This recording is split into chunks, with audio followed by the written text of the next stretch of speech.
Hey there, welcome to LSAT Demon Daily. I'm Erik Johansson, a teacher with LSAT Demon, and I'm coming at you solo today to offer a quick correction and follow up on a topic that we discussed recently in episode 982.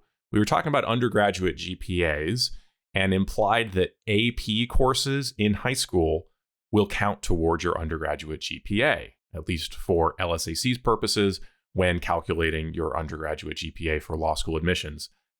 That's generally not true. AP courses from high school should not count towards your undergraduate GPA. However, college courses that you take in high school will. So high schools might offer the opportunity to take college courses, perhaps at a local community college.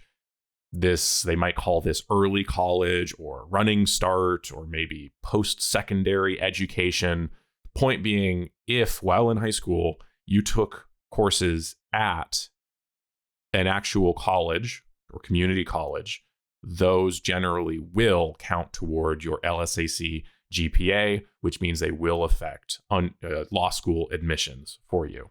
Now, there could be reasons for doing this kind of early college work while in high school. Some people want to graduate high school with an associate's degree for some reason, or get a head start on some of your undergraduate coursework requirements so that you could perhaps graduate early and avoid the cost of a fourth year of college, something like that. However, again, they will affect your undergraduate GPA. So there's that to consider. Now, if you're listening to this podcast, probably the ship has sailed for you on whether or not you did any of this early college work in high school. But maybe you're in a position to counsel a current high schooler on their own decisions. And if law school or graduate school is at all an idea for them in the future, then they should think about the potential for negatively impacting their GPA if they end up getting anything other than A's on these college courses that they take in high school. Now, if you're in a position where you have some of these early college credits on your transcript, what can you do? Well, the most important thing you can do is just focus on your grades right now. If you're in college, focus on your grades right now. Get straight A's for every class that you take for the rest of your time in college, even if that means dropping the LSAT for a little bit. That's fine. The LSAT will always be here later. You only get one chance to get a good undergraduate GPA. So focus on that first. And that's priority number one.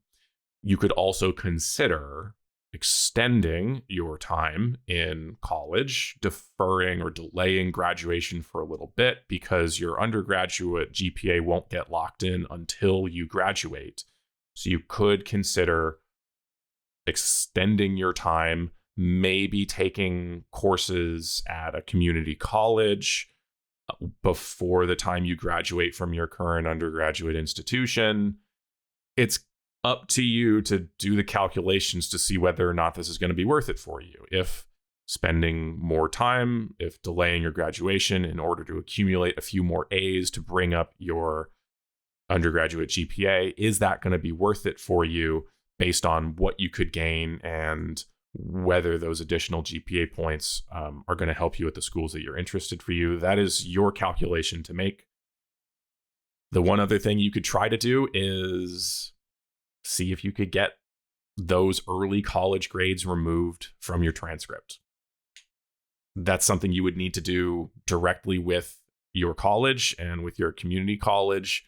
But if they are on your transcript at all, even if your college has marked them as pass-fail or marked them as not counting towards a GPA, if they are on your transcript and if you have a letter grade assigned alongside that, LSAC will include them in their calculations. So the most reliable way to make sure that they don't is to have the college itself strike it entirely from your transcripts. The worst they can say is no, if you want to try that. You might find it difficult to talk them into doing that, particularly if it's been a long time, but you can always try. Again, what does all this come back to? Well, your GPA is very important for law school admissions. So if you're in college right now, whatever happened to be the case in the past, focus on your grades now. Get the best grades you can now. And once that's locked into place, then move on to your LSAT, which is going to be the other huge, huge component in the law school admissions game. I'll leave it at that. Feel free to follow up with any questions. Thanks for listening.